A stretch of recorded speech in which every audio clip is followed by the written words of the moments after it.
what's going on? It's Bill Burr. How are you? I got the video this time, huh? Look out, Joe Rogan. I'm coming for you, man. Fucking with you. Someone will somehow try to make that negative. I'm back here at the Troubadour. One of the great places, rock and roll history. We're helping them out here by, we're going to be selling some posters, autographed posters. Did I sign those yet? I haven't, have I? All right. Autographed posters. And help raise a little bit of money, help save these live venues for when the smart people, the doctors, finally get a cure for this thing, right? And then they can inoculate all the fucking dumb cunts who won't wear a fucking mask, who will not wear a mask. Speaking of that, I was, how do I tell this story? I'm just going to tell it. I'm just going to tell it to you, I'm going to tell it to you, and I'm going to tell it to you. Just editing to your life right now.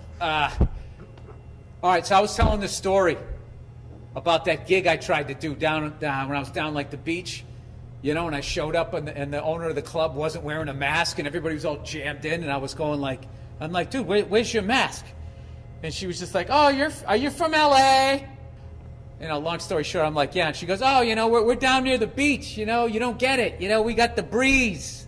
And she was trying to say that the breeze would just, I don't know, make the virus relax so it can, put its feet up or some shit, right? So, so whatever. So I'm telling this story because it was ridiculous.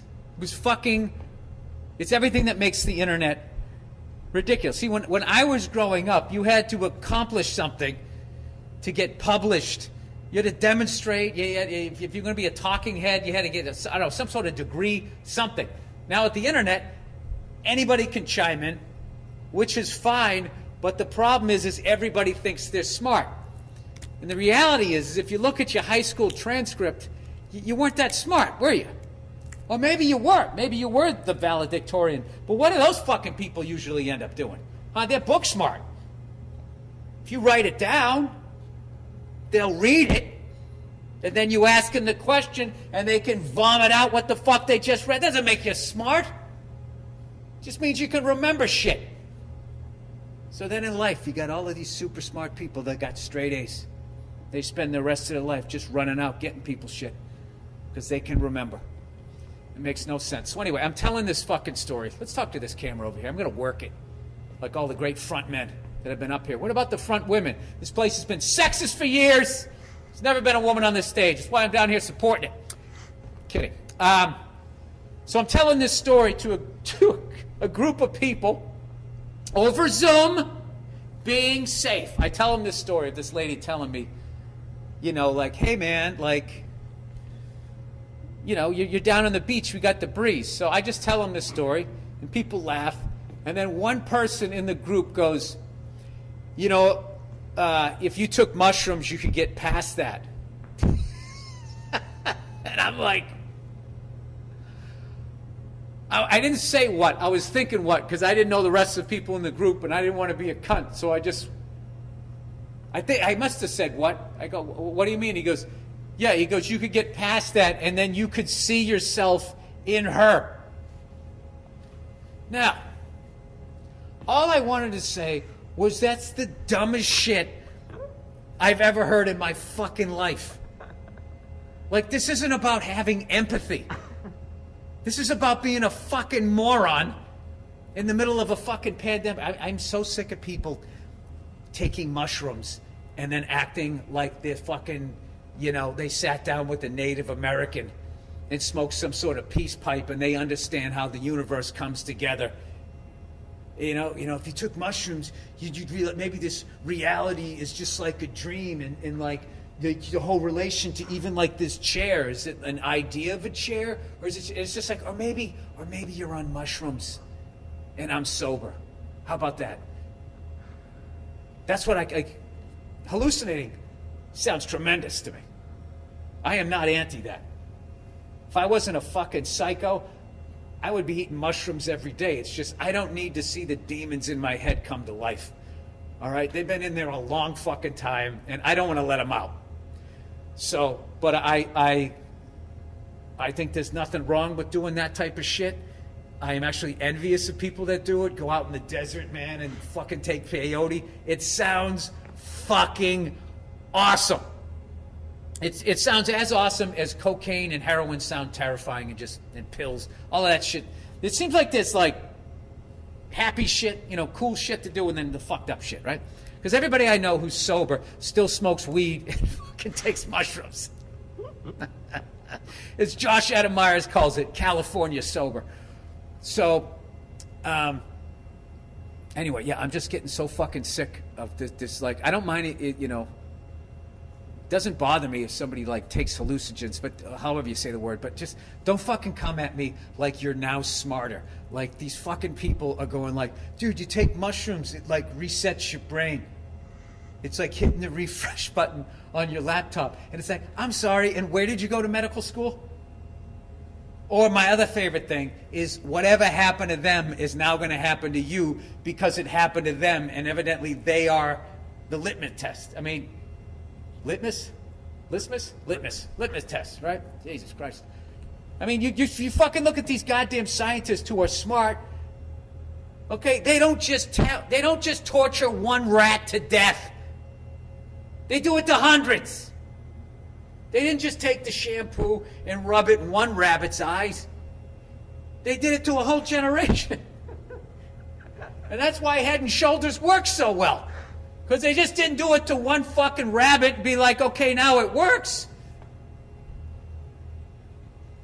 The amount of animals that you would have to kill before you could draw a conclusion to tell me what mushrooms do to my brains is just like off the charts. And that's why these fucking PETA people need to be put down like all these dogs they're trying to save. Oh, look, here's my tea. Huh? I brought a tea bag. Yeah, I brought a tea bag. You know what's funny? There's no way to say tea bag without snickering a little bit. I brought a tea bag. I'll tell you what's wrong with this country. When I was a kid, a tea bag was a tea bag. It wasn't about dropping your balls in some woman's mouth you just met. Well, I'm very excited to be back here. As I'm sitting here doing this, is probably annoying as hell to people listening. Sorry. This is me. If you ever want to hear what taking a tea bag out, sticking in it. I finally learned how to drink tea. Do you know that? My dumb ass, not only would I leave the bag in there, I would also still try and drink it while it was piping hot. And what I've learned is if you're just fucking patient, it's going to come down to a nice temperature. You take the bag out, and then you sip and you drink it. And then you tell people about the mushrooms you took, man. If you took mushrooms, you could let that go. It wasn't like, I could see if I just brought it up out of nowhere. We were talking about the pandemic. Maybe I need to take mushrooms to let this guy tell me to take mushrooms to let that go. I don't know what it is. Anyway, so yesterday I watched an amazing documentary on YouTube. I'm big on YouTube, man. I like that shit. You give them your credit card, you just fucking rent a movie. It's like $4. So I rented this documentary on Quiet Riot. I forget what the fuck it was called. It was a lyric to one of their songs that I know. Let me see what it is here. Hang on a second. Dude, it's from Bang Your Head. Bang your head. You know that song? I got the power.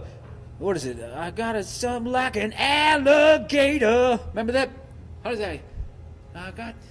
I'm a laser, six-string and razor. He probably sang it right on the stage. I got a mouth like an alligator.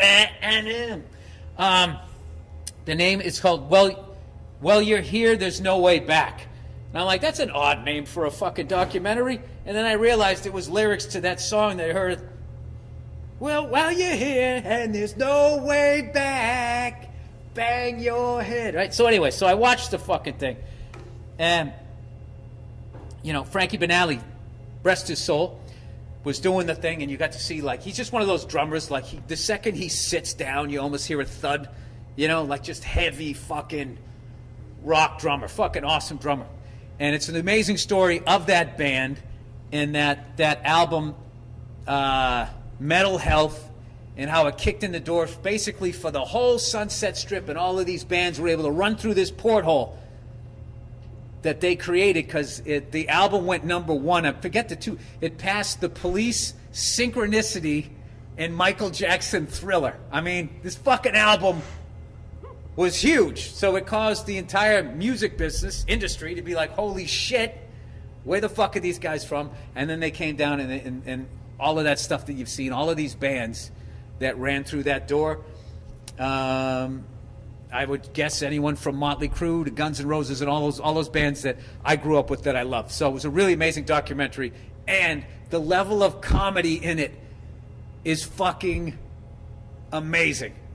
Just the sheer amount of band members, the bass player, every time they go to a gig, like his fucking amp doesn't work, and it's always right as they're not, like it works at sound check, and then they'll just be like, ladies and gentlemen, coming to the stage, and be like, I got no power.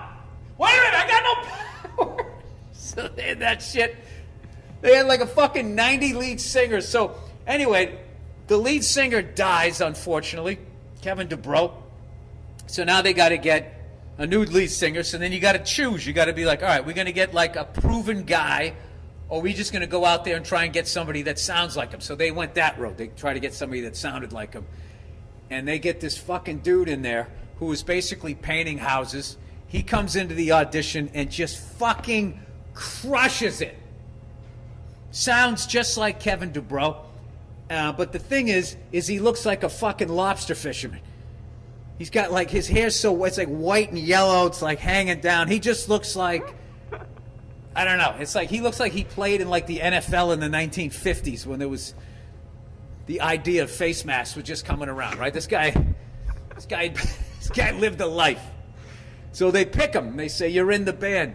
So we got to make you look like a rock star, right? So they fucking dye his hair, dye his goatee. They get him all cleaned up. He did look great. And then they took him down to like the rock star store, which is, I don't know the rules of rock, but there's just something fucking hilarious to me that you still have to wear leather pants even if you're 60.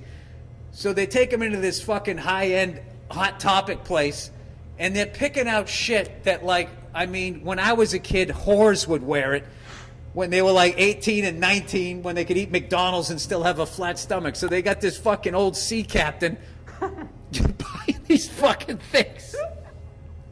But you know, they ended up picking out, you know, the guy picks out these ridiculous leather pants, and I almost bursted out laughing. And then the guy they're picking goes, oh yeah, man, I saw those. And I'm just like, all right, I guess I don't know. But then somehow when they were all on stage, it looked right. But when he was in the store and he just looked like this guy and they just showed him painting a house, the fucking thing was funny. So they get him up there and they're doing the rehearsals and he's doing great. I'm kind of going to ruin the documentary for you, but I just found it fascinating. So the drummer, Frankie, still has a lot of issues with, like, he came up with Kevin. They were brothers, right? They had nothing and they came up together. So they had this bond. So he has all of this grief that when he plays, he no longer sees Kevin. When I don't know, I just lost my train of thought because I was just thinking, that's just freaking me out that he was actually on this stage. Yeah, like he doesn't see Kevin. Then he had like anger issues because his friend died and then just left him with this thing because the fans were really fucking mean.